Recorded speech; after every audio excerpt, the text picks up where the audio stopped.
Halo semuanya, selamat datang di channel yang tidak layak untuk dihina ini. Sebelum kita mulai, atur posisi santainya, seruput kopinya, dan mari kita berkhayal. Kita lanjut ke alur ceritanya.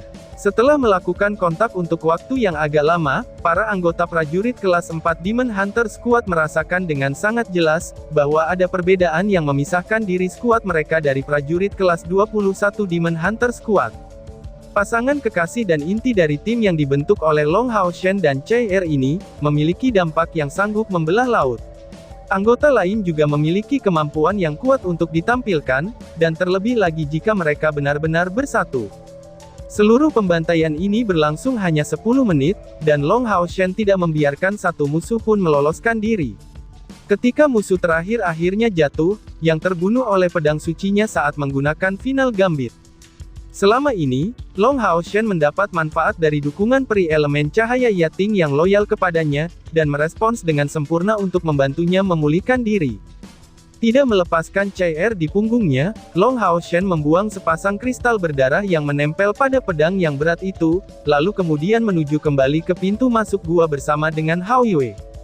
Long Hao Shen tidak memiliki mantra pemulihan yang tangguh dengan efek berjamaah, tetapi itu tidak berarti untuk Hao Yue.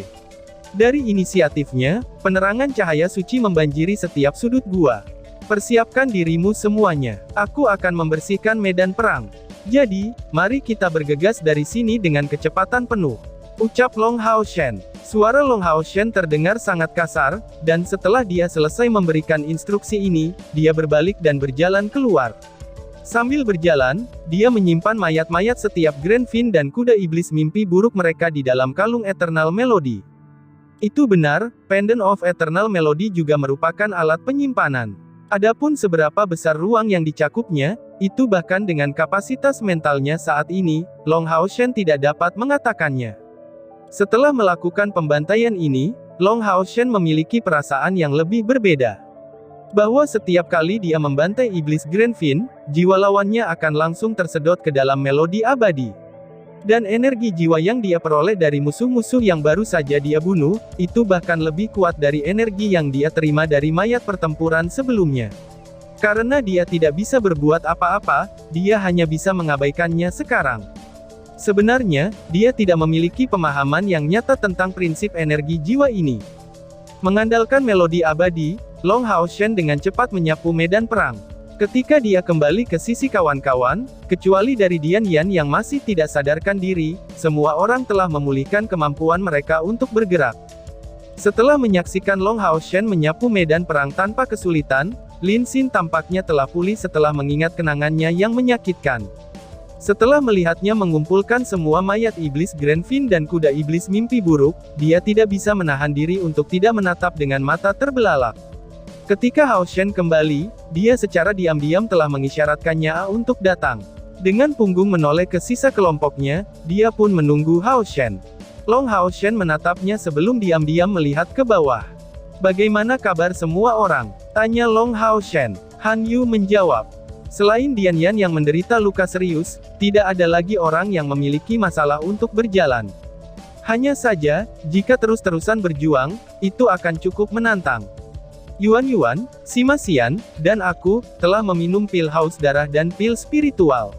Aku juga khawatir, bahwa babi kecil Ying Er, si McDool, dalam kondisi yang cukup buruk, dan tidak akan dapat terus menyerap kristal ajaib untuk bergabung dalam pertempuran. Jawab Han Yu sambil menjelaskan.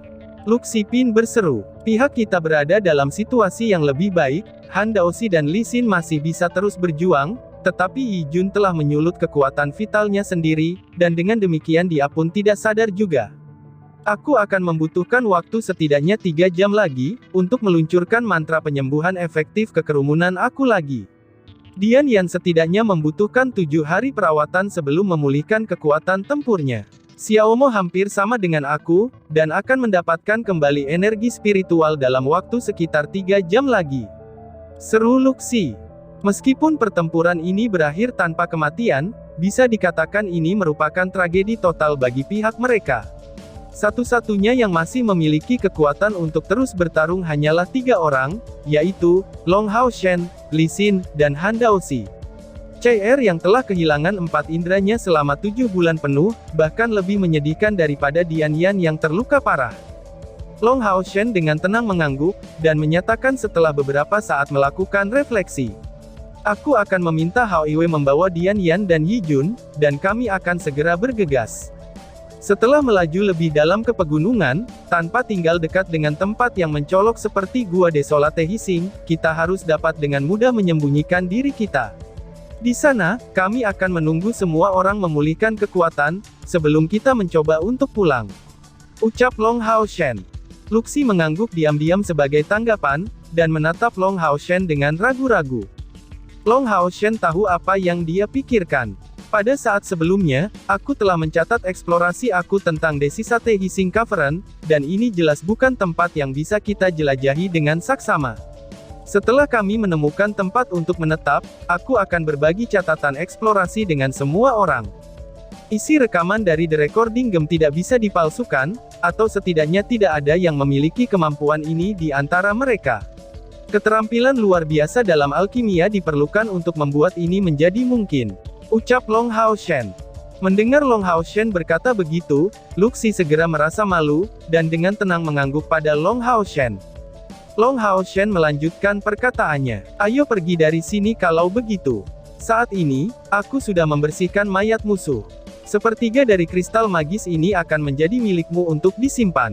Ucap Long Hao Shen.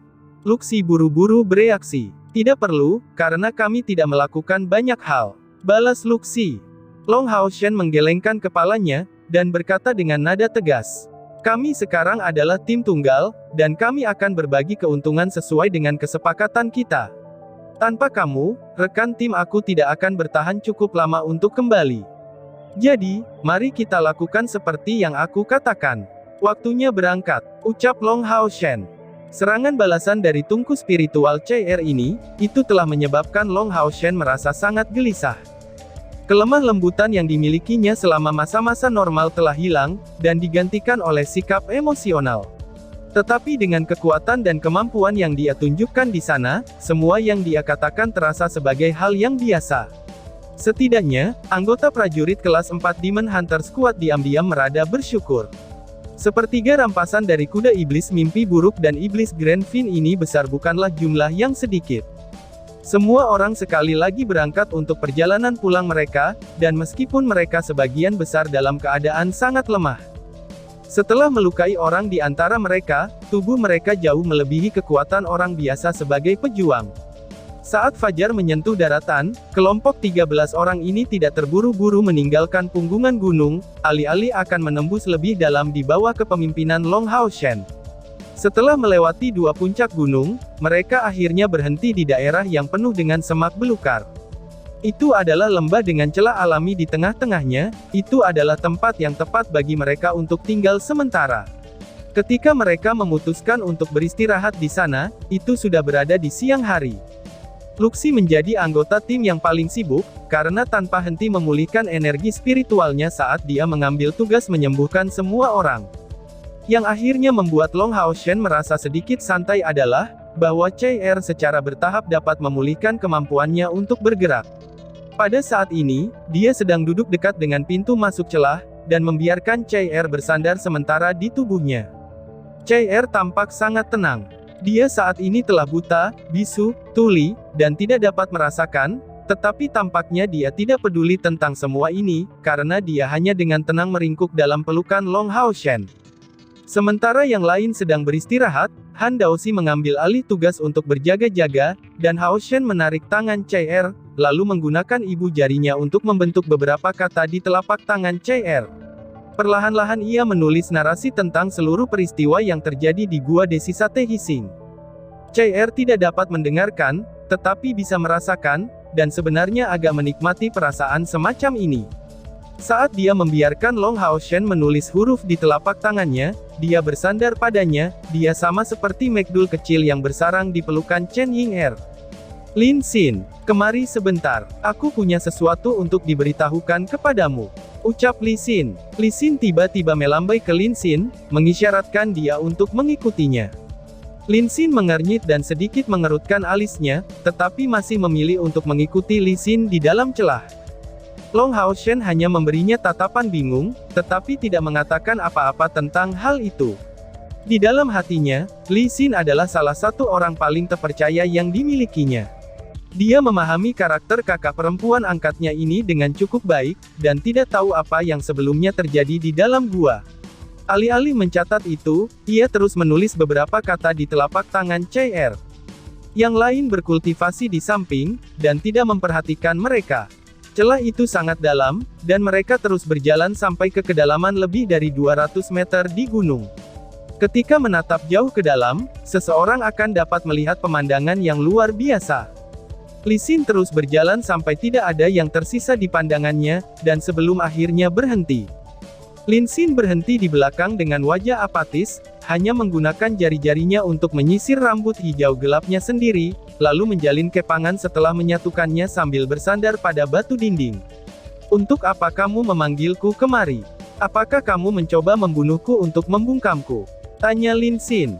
Li Xin dengan sedih menyatakan, "Sebagai seorang pria, apa yang kamu lakukan dengan rambut panjang seperti itu? Kamu bahkan melakukan sesuatu seperti menganyamnya. Menurutku, kamu terlihat lebih dekat dengan seorang gadis," jawab Li Xin. Lin Xin mengerutkan bibirnya dan menjawab, ini disebut tampan tahu. Jangan bicara omong kosong hanya karena kamu tidak memahaminya," balas Lin Xin. Li Xin dengan jijik menjawab, "Tampan katamu, omong kosong apa yang kamu bicarakan?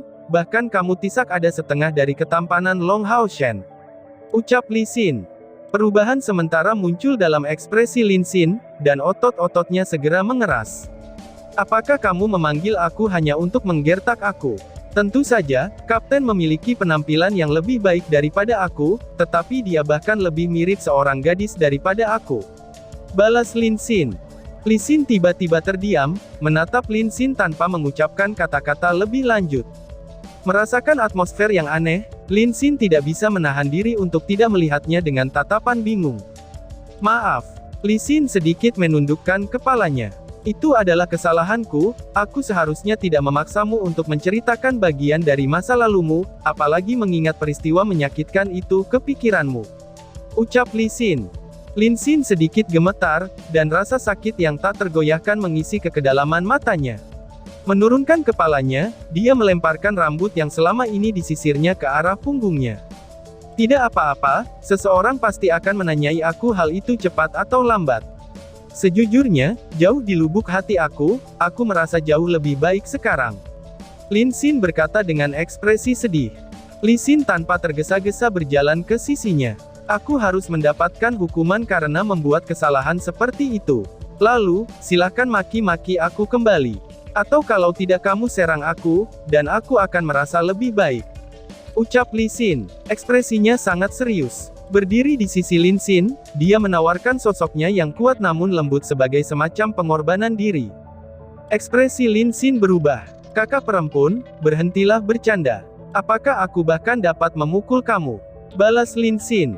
"Tenang saja, aku tidak akan membalas," ucap Li Xin sambil bergegas untuk menekankan. "Itu dia, aku sedang menuju saat itu," ucap Lin Xin. Lin Xin dengan sedih menyatakan, dan berbalik untuk menuju ke arah yang berlawanan untuk pergi. Li Xin menghentakkan kakinya. "Aku takut dengan penilaian orang lain. Jangan kembali dengan wajah jelek seperti itu, atau kalau tidak, bagaimana aku bisa menghadapi rekan tim kamu?" ucap Li Xin. "Cukup," balas Lin Xin. Lin Xin tiba-tiba berbalik dan menjawab dengan marah. "Apa gunanya aku memukulmu? Kamu tidak mengatakan sesuatu yang salah, aku hanya seorang pengecut yang tidak punya nyali untuk belajar sihir ofensif. Bahkan jika aku memukul kamu dan memaki kamu, jangan bilang padaku bahwa kamu percaya itu akan cukup untuk mengurangi rasa sakit di hati aku." "Hiuh," balas Lin Xin. Kata-kata Lin Xin berakhir dengan suara mendengkur, dan matanya yang awalnya besar, saat ini tampak lebih besar lagi saat dia memelototinya. Jika ada orang lain yang hadir, dia akan menggambarkan pemandangan ini sebagai sesuatu yang mencengangkan. Seorang ksatria yang cantik dan kuat pada saat ini sedang meraih kepala penyihir, dan mendorongnya ke dinding batu di belakangnya, sebelum mencium bibirnya dengan ganas.